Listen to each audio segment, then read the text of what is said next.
Friends, आपका स्वागत है हमारे यूट्यूब चैनल क्रिस्टल लर्निंग। तो आज हम एक क्वेश्चन देखेंगे प्रॉपर्टीज ऑफ मटेरियल्स के ऊपर।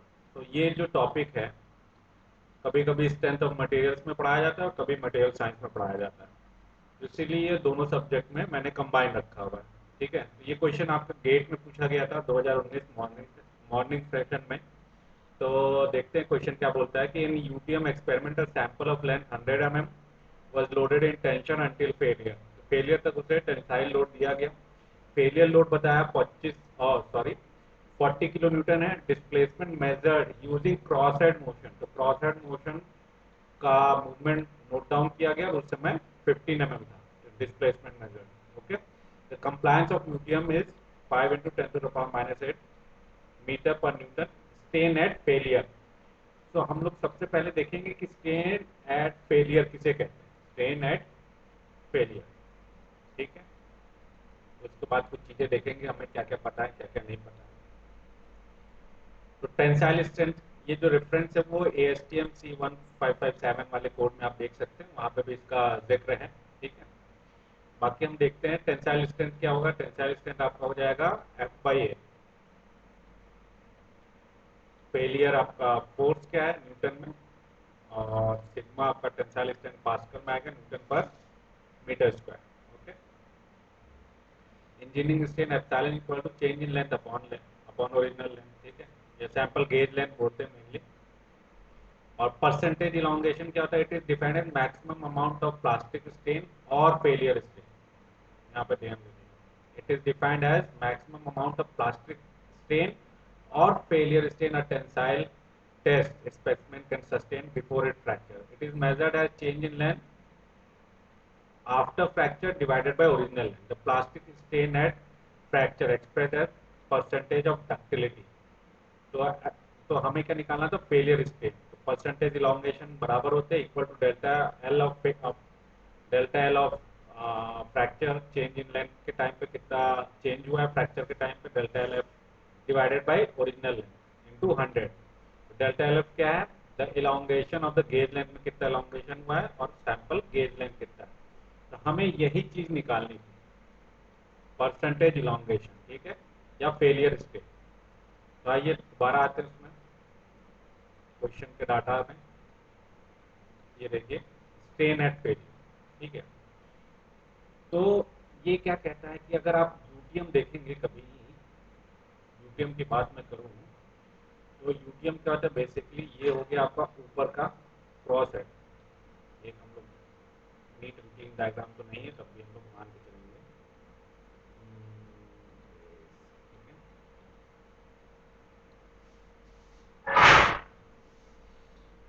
एक यूटीएम हमने बना रहे हैं। ठीक है, ये इसकी दो रॉड्स हैं, ये आपका उसका क्रॉस हेड है।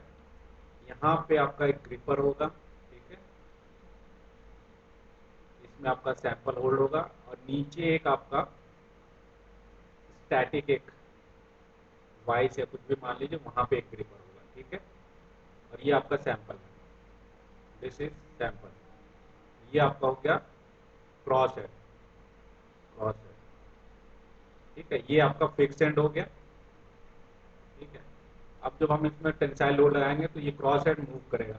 ठीक है, ये क्रॉस हेड उतना मूव करेगा जितना ये सैंपल खींचेगा। सैंपल सपोज दैट 2 mm ऊपर गया तो क्रॉस हेड भी 2 mm जाएगा आइडियल केस में, जो हम लोग मान के चलते हैं। हम लोग मान के चलते हैं जो मशीन हमारा जो क्रॉस हेड मूवमेंट कितना हुआ वो आपको बताता रहता है, change in cross head movement, और वही हम मान के चलते हैं सैंपल में उतना लेंथ है। बट एक्चुअल केस में ऐसा नहीं होता, जिसकी वजह से कंप्लायंस वर्ड आया है। कंप्लायंस, बात समझिए। नॉर्मली हम लोग रफ एस्टिमेशन के लिए दो तरीके होते हैं। एक तो आप इसमें आप एक्सटेंशियोमीटर लगा दे सैंपल में नोट डाउन करने के लिए, एक्सटेंशियोमीटर। ठीक है, उसका कॉम्प्लिकेटेड भी होता है, बहुत समय मशीन में अवेलेबल नहीं होता। तो एक्सटेंशियोमीटर से आप डायरेक्ट सैंपल में लगाते हो, वहां से डायरेक्ट मेजरमेंट है। बट एक्सटेंशियोमीटर नहीं होता तो हम क्रॉस हेड का मूवमेंट, नॉर्मली हमारे जो भी इंजीनियरिंग लैब्स है वो हम लोग यही करते हैं, क्रॉस हेड का जो वो मेजरमेंट होता है वो नोट डाउन कर लेते, उसी को हम लोग मान लेते हैं कि आपका सैंपल में भी वही चेंज इन लेंथ है। बट एक्चुअल में नहीं होता। जब एक्चुअल में नहीं होता तो कंप्लायंस दे देता है वो मशीन की क्या कंप्लायंस है, तो वो हमें और इसमें लेना पड़ता है कि कंप्लायंस क्या है। ठीक है, तो ये कुछ मोटा मोटा हमने बता दिया। ठीक है, तो आइए अब स्टेन ऑफ फेलियर हमें मान लेते हैं, अभी हमें कंप्लायंस ऑफ ल्यूटियम नहीं पता है क्या है। तो अगर हमें स्टेन इन फेलियर, तो हमें पता है displacement measure in cross head failure पे कितना मूव कर गया क्रॉस हेड, 15 mm। तो यहाँ पे एक चीज और मिसिंग रह गई कि गेज लेंथ बोल देता तो बहुत अच्छा रहता। गेज लेंथ में ही हम लोग मान के चलते, total length of the sample में नहीं मानते, सैंपल ऑफ लेंथ लिखा हुआ है पर ये यहाँ पे गेज लेंथ एज्यूम होगा। ठीक है, तो 100 था सैंपल, अब इसको हमने खींचते गए तो 15 mm और खींचा और उसके बाद फेलियर हो गया। ठीक है, डिस्प्लेसमेंट मेथड, तो टोटल जो चेंज इन लेंथ आया वो कितना होगा, 15 mm होगा चेंज इन लेंथ। ठीक है, गेज लेंथ में कितना चेंज हुआ होगा, 15 mm। तो ऊपर 15 mm हो गया, ओरिजिनल लेंथ 100 था, इंटू 100 कर देंगे। ठीक है, एप्सिलॉन एफ फेलियर स्टेट निकालने के लिए, तो ये कैंसिल हो जाएगा और ये कैंसिल हो जाएगा और यहाँ पे आना चाहिए था 15%। इससे मैक्सिमम तो हो नहीं सकता 16%, तो जो हमें करेक्ट आंसर हमें पता चल गया कि लेस देन 15% होगा। तो ये आइडियल केस है, तो आइडियल केस के बराबर होगा नहीं, तो लेस देन 15% होगा। तो बहुत जब इसकी की आए थे तो बहुत लोग ने 2% दिया था, तो 2% तो हो ही नहीं सकता। ठीक है, तो हमें ये आइडिया लग गया कि 15% के नीचे नीचे आंसर आएगा। और अब हम पढ़ेंगे कि कंप्लायंस क्या होता है। ठीक है, कंप्लायंस देखेंगे क्या होगा। तो ये हम लोग ने निकाल लिया थोड़ा बहुत, फेलियर स्ट्रेन क्या है उसकी वैल्यू देखेंगे। तो आप देखते हैं कुछ डेफिनेशन की स्टिफनेस क्या होती है। The stiffness K of a body the measure of resistance offered by an elastic body to deformation in response to applied force. तो स्टिफनेस एक रेजिस्टेंस ऑफर करता है कि जो भी इलास्टिक बॉडी होगी जब उसको हम अप्लाइड फोर्स अप्लाई करेंगे तो वो डिफॉर्म होने की कोशिश करेगा, बट इंटरनल जो रेजिस्टेंट ऑफर होगा उसे हम लोग कहेंगे stiffness. Is the measure of resistance offered bye elastic body for an elastic body of single degree of freedom, for example stretching और कंप्रेशन ऑफ रॉड, रॉड को खींचे या कंप्रेस करे, तो स्टिफनेस क्या हो जाए, के फोर्स अपॉन डिस्प्लेसमेंट। ठीक है, force on the body and D is the displacement. तो इसको हम लोग स्टिफनेस हम लोग एक स्प्रिंग की तरह देख सकते हैं, डेल्टा और एफ। ठीक है, और स्टिफनेस की यूनिट क्या हो जाएगी, न्यूटन पर मीटर। फोर्स ऊपर है और डिस्प्लेसमेंट डेल्टा जो है आपका मीटर में, तो न्यूटन पर मीटर हो गया। अब कंप्लायंस क्या होता है, कंप्लायंस होता है inverse of stiffness, is the flexibility. तो इनवर्स ऑफ स्टिफनेस या तो फ्लेक्सिबिलिटी कहिए या तो कंप्लायंस कहिए, दोनों एक ही चीज है। Typically it is measured unit क्या होगा, मीटर पर न्यूटन।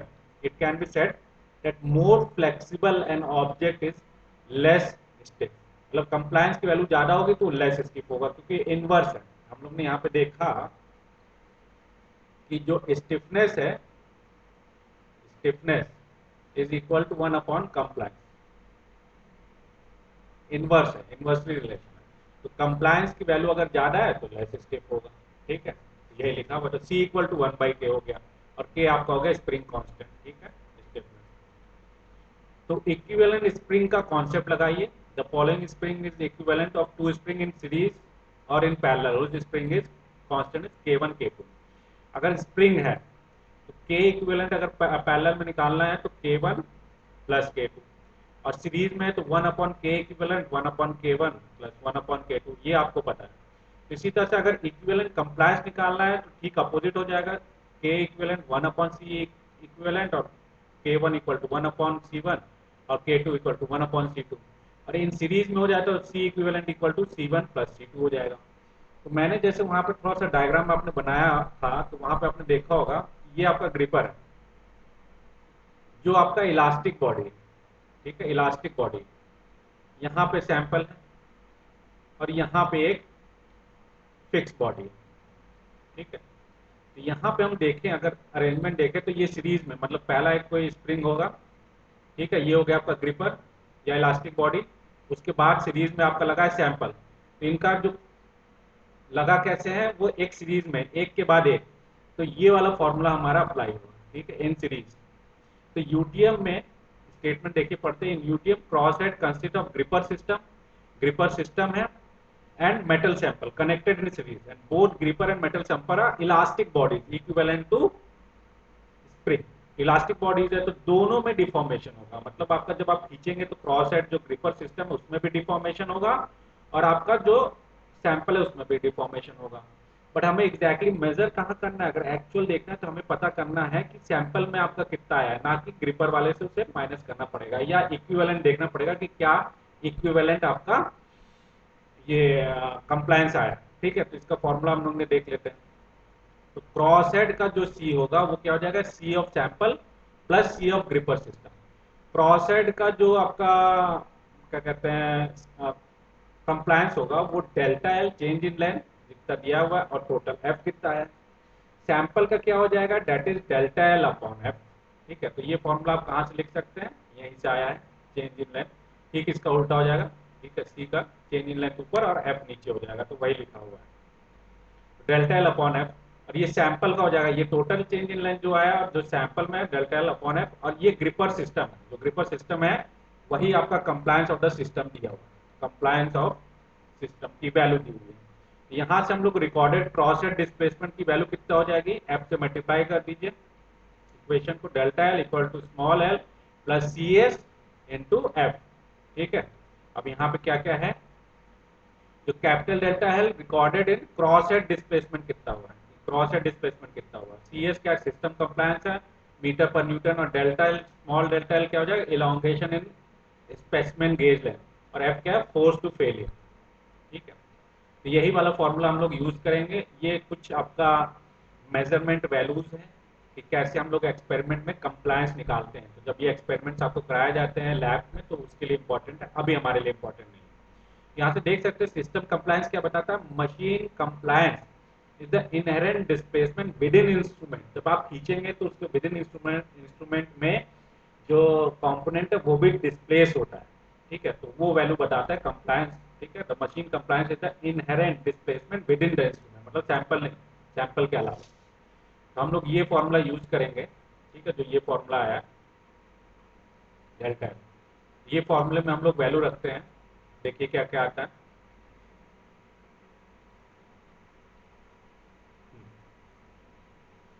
तो यहाँ पे स्मॉल डेल्टा एल हमें निकालना है। ठीक है, वो हो जाएगा capital delta L minus of C S F हो जाएगा। तो कैपिटल डेल्टा एल 15 mm हमें दिया हुआ है। ठीक है, रिकॉर्डेड क्रॉस हेड डिस्प्लेसमेंट कितना हुआ है, तो वो 0.015 मीटर हो जाएगा। यूनिट का ध्यान रखेंगे, डेल्टा एल हमें पता नहीं है, नॉट गिवन। कैपिटल एल दिया हुआ 100 mm इक्वल टू हो जाएगा 0.1 metre, assume to be gauge length मान के चलेंगे। सी एस की वैल्यू दी है 5 × 10⁻⁸ metre per newton system compliance. F failure load दिया 40 kN, 40 × 10⁻³ न्यूटन। और परसेंटेज इलांगेशन या strain at failure equal to percentage elongation delta L F upon L original into 100। ये value कितनी होगी, तो delta L capital L minus C S 0.015 minus bracket में 5 × 10⁻⁸ 40 × 10⁻³ 0.013 आएगा। ठीक है, और परसेंटेज के लिए आप उसमें मल्टीप्लाई करेंगे 100। ठीक है, delta L by L original है 0.013 आ गई डेल्टा एल, इतना डिस्प्लेसमेंट हुआ सैंपल में, divide by original length 0.1 into 100 करेंगे, ये 13% आंसर आएगा, एक्जैक्ट 13% आंसर। ओके, तो यहाँ पे हमारा आंसर क्या हो गया, 13%। तो एक और वीडियो मैंने इसका डाला था, पर वहाँ पे इस फॉर्मूले का डेरिवेशन क्लियर नहीं था कि कैसे आता है, और एक्सप्लेनेशन क्लियर नहीं था। यहाँ पे हम देख सकते हैं कंप्लायंस, स्टिफनेस और इक्विवेलेंट कंप्लायंस का क्या मतलब है, और हमने यहाँ पे फॉर्मूला डिराइव किया कि फॉर्मूला कैसे आया, जिसकी वजह से आई होप ये लेक्चर आपको पसंद आया होगा और आपको एक नया कॉन्सेप्ट आपको पता चला होगा, कंप्लायंस। ओके, तो ये जो आईआईटीज या एनआईटीज जो बहुत अच्छे इंस्टीट्यूट हैं वहाँ पे ये चीज़ें पढ़ाई जाती हैं। बुक में हो सकता है ज़्यादा मेंशन नहीं है, कि नॉर्मली हम लोग क्रॉस हेड डिस्प्लेसमेंट से पता कर लेते हैं, तो इसलिए ये क्वेश्चन काफ़ी नया था। तो आई होप आपको मज़ा आया होगा। मिलते हैं नेक्स्ट टाइम एक नए क्वेश्चन के साथ। Thank you.